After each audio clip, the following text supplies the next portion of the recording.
नौकरी नहीं, न्याय चाहिए, जॉब नहीं, जस्टिस चाहिए। That is the only demand. एक सफ में खड़े हो गए महमूद और आयाज, ना कोई बंदा रहा ना कोई बंदा नवाज। क्या उनको नहीं दिख रहा कि उनकी दहलीज पे क्या हो रहा है?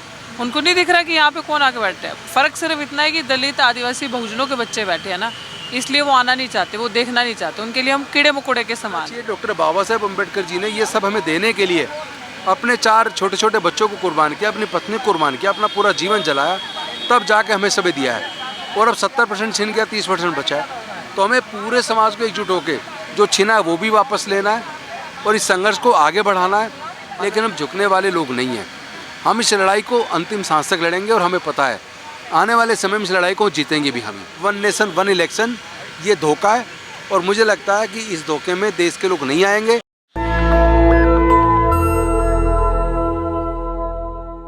नमस्कार, मैं ब्यूटी गिरी और आप देख रहे हैं नेशनल दस्तक। अभी हम मौजूद हैं ड्यू के आर्ट फैकल्टी के बाहर, जहां डॉक्टर रितु का धरना चल रहा है, अनिश्चितकालीन धरना। और आए दिन यहां पर जो है समर्थन देने के लिए कोई न कोई आते रहता है। आज जो है राजेंद्र पाल गौतम यहां पर आए हैं।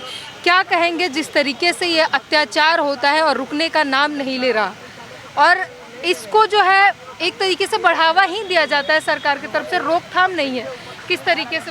एक्चुअली ये क्रिया की प्रतिक्रिया है। जो डॉक्टर बाबा साहेब अम्बेडकर जी ने 3000 साल की गुलामी तोड़कर बहुजन समाज के लोगों को, जिन्हें SC ST OBC कहते हैं, उनके पढ़ने लिखने के, व्यापार के, संपत्ति के मार्ग खोले, उनको मानवता का दर्जा दिलाया और रिजर्वेशन दिलाया। रिजर्वेशन से पढ़ लिख कर डॉक्टर, इंजीनियर, जज, कलेक्टर, साइंटिस्ट, प्रोफेसर बनने लगे, उनकी आंखों में चुभने लगे हैं। तो उसको दोबारा से गुलाम बनाने की उन्होंने साजिश करी और उसके तहत पहले उन्होंने पढ़ाई छीनी। धीरे धीरे उन्होंने प्राइवेट स्कूल खोलने शुरू किए, उसके बाद हायर एजुकेशन को महंगा किया। आज हायर एजुकेशन इतनी महंगी हो गई है कि एक बच्चे को अगर इंजीनियरिंग की पढ़ाई करानी है या लॉ की पढ़ाई करानी है या मेडिकल की पढ़ाई करानी है तो उसको एक डिग्री कराने के लिए कम से कम 12 से 15 लाख रुपया चाहिए, जो हमारे लोगों के 99% के पास नहीं है। SC ST OBC माइनॉरिटी के पास 99% के पास 12 से 15 लाख रुपया अपने बच्चों को हायर एजुकेशन के खर्च करने के लिए नहीं है। तो एक तरफ पढ़ाई छीन ली, दूसरी तरफ धीरे धीरे सरकारी संस्थानों को बेच दिया। इंडियन रेलवेज बेच दिया, बैंक बेच दिए, इंश्योरेंस कंपनी बेच दी, एयरपोर्ट बेच दिए, एक एक करके सारे संस्थान बेच दिए। यानी कि आपकी रिजर्वेशन उन्होंने ख़त्म कर दी, ना नौकरी बची ना पढ़ाई बची। जब दोनों चीज़ नहीं रहेंगी तो लोग गरीब हो जाएंगे, मजदूर हो जाएंगे और फिर से गुलाम हो जाएंगे। तो ये जो चिड़ इतनी ज़्यादा बढ़ गई है कि यूनिवर्सिटीज़ के अंदर इंटरव्यू से सिलेक्शन होता है, असिस्टेंट प्रोफेसर बनते हैं, एसोसिएट प्रोफेसर बनते हैं, प्रोफेसर लगते हैं, और वहाँ कोई रिटन टेस्ट नहीं है। इंटरव्यू एक गवर्निंग बॉडी लेती है, उसमें टोटल RSS के लोगों का सिलेक्शन हो रहा है, चुन चुन के एक योजना के तहत कि जो SC ST के लोग हैं, OBC के लोग हैं, या तो उनको सेलेक्ट करना नहीं है, कर लिया तो उन्हें प्रताड़ित करना है। इतना प्रताड़ित करना है तो बीच में छोड़ कर चला जाए या फिर घुट घुट के जिए, ठीक है, या फिर उनकी गुलामी स्वीकार कर ले। तो उसमें डॉक्टर रितु जैसे या डॉक्टर रतन लाल जैसे लोग जो सफ़र कर रहे हैं लेकिन संघर्ष कर रहे हैं, मैं दाद देता हूँ उनको कि ये लोग जुल्म के खिलाफ आवाज़ बुलंद कर रहे हैं, लड़ाई को लड़ रहे हैं। तो मैं भी इनको समर्थन करने के लिए आया हूँ, क्योंकि हमें अपने ऐसे लोगों को जो शोषण के खिलाफ परेशान होकर सुसाइड करने की बजाय संघर्ष का रास्ता चुन रहे हैं, लड़ाई को लड़ रहे हैं, ऐसे लोगों को मजबूती देना बहुत ज़रूरी है। और आज समय आ गया कि हमें ये समझना चाहिए डॉक्टर बाबा साहेब अम्बेडकर जी ने ये सब हमें देने के लिए अपने 4 छोटे छोटे बच्चों को कुर्बान किया, अपनी पत्नी को कुर्बान किया, अपना पूरा जीवन जलाया, तब जाके हमें सब दिया है। और अब 70% छिन गया, 30% बचा है। तो हमें पूरे समाज को एकजुट होकर जो छिना है वो भी वापस लेना है और इस संघर्ष को आगे बढ़ाना है। अन्यथा बाबा साहेब की भी कुर्बानी बेकार चली जाएगी और हमारे समाज के लोग दोबारा गुलाम बन जाएंगे। लेकिन मैं मानता हूँ कि हम गुलामी स्वीकार करने के लिए तैयार नहीं हैं। हम अपने बच्चों से क्या कि आंखें झुका नहीं सकते, हमें लड़ाई लड़नी ही पड़ेगी और हम इस लड़ाई को लड़ेंगे, बेशक ये जो मर्जी कर लें। ये जो पड़ताड़ना है, हमारे लोगों को सस्पेंड करना, टर्मिनेट करना, इंटरनल एग्ज़ाम में फेल करना, उनको सुसाइड के लिए मजबूर करना, तो ये सब चीज़ें इस बात का प्रतीक हैं कि वो लोग जो हमने क्रिया की कि पढ़ लिख के हम उनके बगल में आके बैठने लगे, ऑफिसर्स बनने लगे, डॉक्टर, इंजीनियर, जज बनने लगे, कलेक्टर बनने लगे, साइंटिस्ट बनने लगे, न्याय के लिए अपनी आवाज़ उठाने लगे, उनको चुभता है।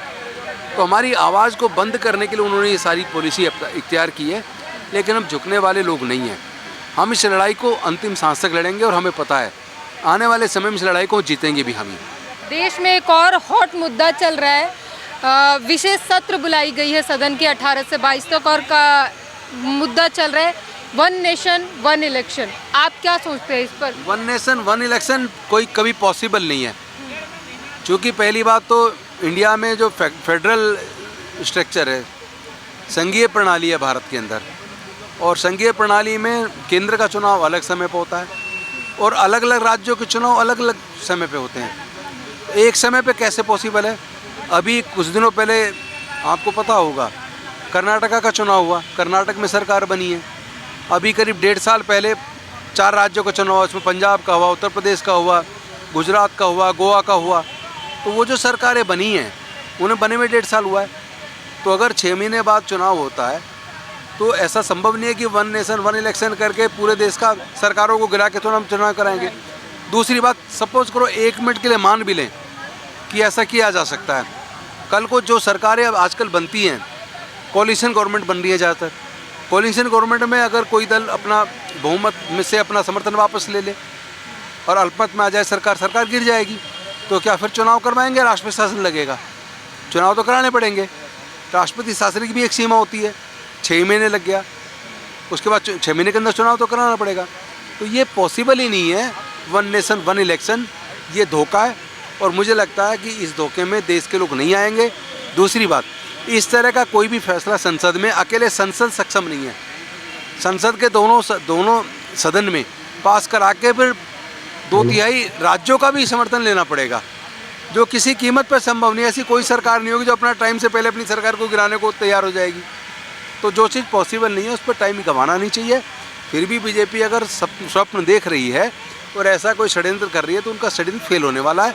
और ये सब इसलिए हो रहा है क्योंकि भारतीय जनता पार्टी ये जान चुकी है 2024 के चुनाव में वो बुरी तरह हारने वाली है। उसी हार से घबरा के, उस घबराहट में वो विशेष सत्र बुलाया। अभी तो 10 दिन पहले सत्र खत्म हुआ है। क्या सो के जाग रहे हैं या पगला गए कुछ? मुझे लगता है मानसिक रूप से थोड़ा दिवालिया हो गए, इसलिए ये अचानक फिर से सत्र बुला लिया। समर्थन में जो लोग हैं वो कह रहे हैं कि समय की बचत होगी, जो अलग अलग समय पे जो चुनाव होते हैं तो समय की खर्च होती है, पैसे की बर्बादी होती है, वो बचत होगी। कैसे हो जाएगी? 1 साल बाद चुनाव के अगर कोई सरकार गिर गई तो फिर चुनाव नहीं होगा क्या? बचत कहाँ से हो जाएगी? कोई बचत नहीं होगी, ये इनका बहाना है। दूसरी बात, प्रजातंत्र में जनता की भावनाएं, उनका महत्व सबसे ज़्यादा है। चुनाव होगा तो पैसे तो खर्च होंगे ही, और वो पार्टी बताए ना जो बोल रही है, वो तो हज़ारों करोड़ रुपए अपने चुनाव में खर्च करती है, अपने प्रचार में इतना खर्च करती है, और जीतने के बाद कितने बड़े बड़े विज्ञापन आ रहे हैं, सारे जनता का पैसा विज्ञापन में खर्च कर रही हैं। तो अगर इतनी चिंता होती तो हर जगह देखिए मोदी जी का फोटो लगा हुआ है, हर जगह इतना पैसा जनता का वहाँ खर्च रहे हैं। उन्हें कोई चिंता नहीं है पैसे की, वो बेवकूफ़ बना रहे देश की जनता को। लेकिन जनता बेवकूफ़ नहीं बनेगी। मिशन जय भीम के साथी और तमाम हमारे बहुजन संगठनों के साथी संकल्प ले चुके हैं 2024 में इनको हर कीमत पर हराएंगे और बहुजन समाज के हक अधिकार की लड़ाई को बेहद मजबूती से लड़ेंगे। इनको हराएंगे, देश के संविधान को भी बचाएंगे, देश के प्रजातंत्र को भी बचाएंगे। चर्चा ये भी है कि इस विशेष सत्र में महिलाओं के आरक्षण का जो बिल है, हर बार विवाद के कारण नहीं पास हो पाया, वो इस बार पास हो जाएगा। नहीं, मैं पूछ रहा हूँ 9.5 साल से कहाँ से हो रहे हैं?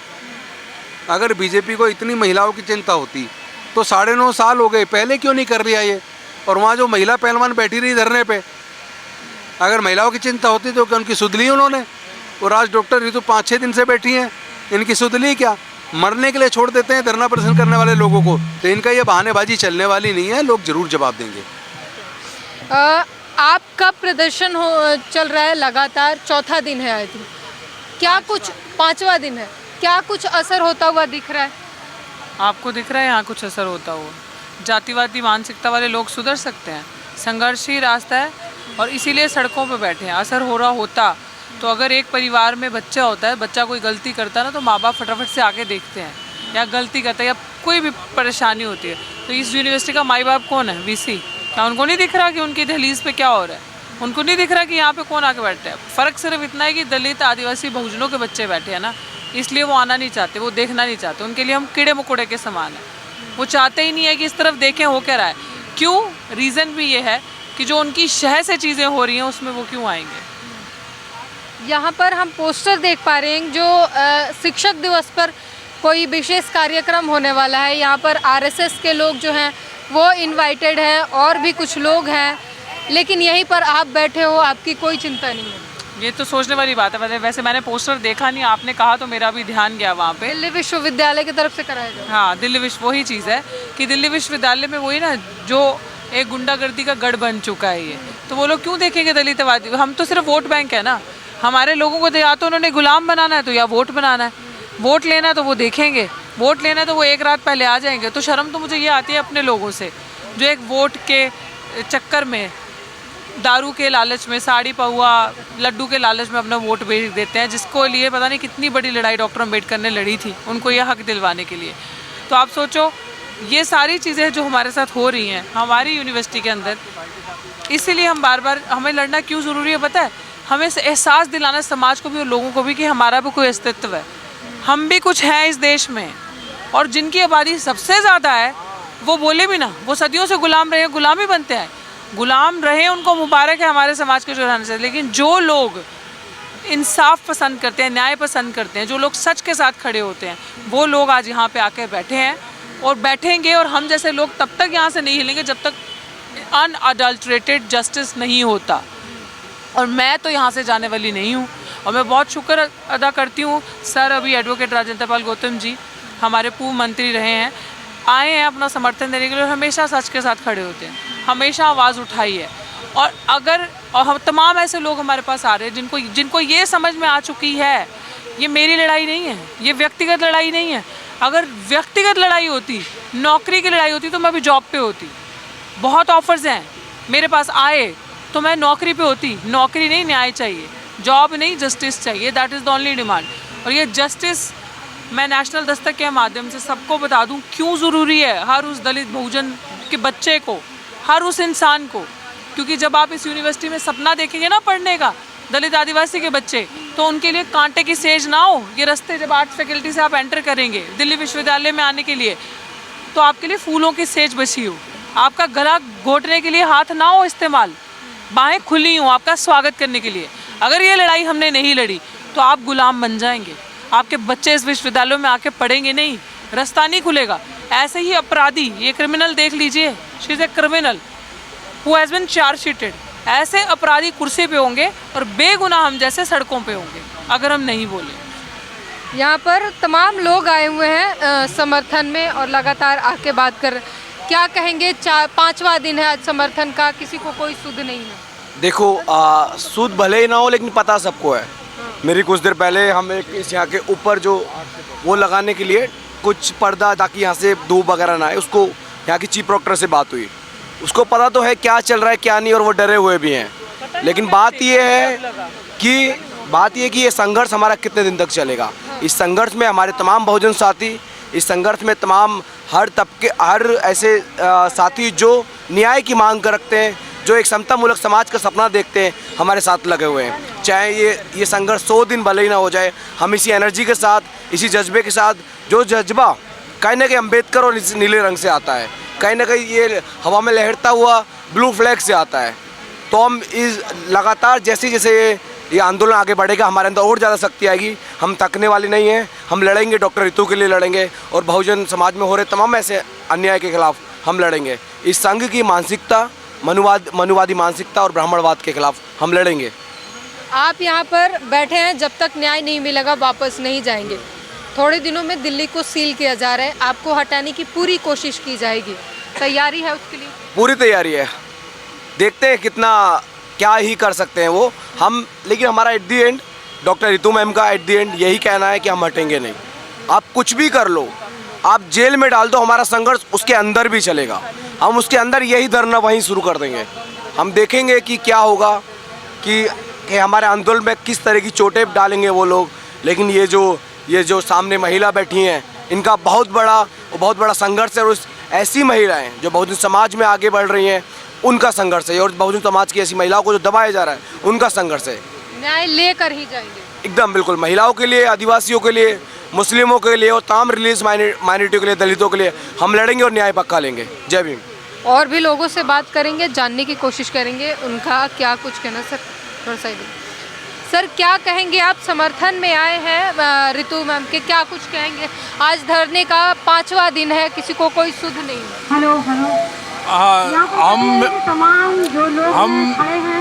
डॉक्टर रितु जी के साथ में कंधे से कंधा मिला के खड़े रहेंगे जब तक इनको इंसाफ नहीं मिल जाता। और ये खाली इस बहन का मसला नहीं है, सारी बहनों का मसला है, सारे बच्चों की ज़िंदगी का मसला है। ये जो इन्होंने नफ़रत बो रखी है, इसको नफ़रत ख़त्म करने की बात है। क्योंकि ये देखो कोई छोटा बड़ा नहीं होता किसी, ये ज़ात पात का इन्होंने जो फैला रखा है ना, ये ख़त्म करना पड़ेगा। क्योंकि हम सब बराबर हैं। वह शेर सुना होगा आपने कि एक सफ़ में खड़े हो गए महमूद और आयात, ना कोई बंदा रहा ना कोई बंदा नवाज। हम लोग सब एक हैं, हम एक ही माँ बाप की औलाद हैं, हम सब जो है एक ही परिवार है। कोई छोटा बड़ा जो है जात पात से नहीं होता, कर्मों से होता है। आदमी अच्छे कर्म करे। तो ये जो इन्होंने इनको ये ज़ात पात की बेस पर इनको जो है निकाला है, ये लड़ाई इनकी नहीं है, पूरे समाज की लड़ाई है। और हम जो है इनके साथ खड़े रहेंगे, इनको इंसाफ दिला के रहेंगे।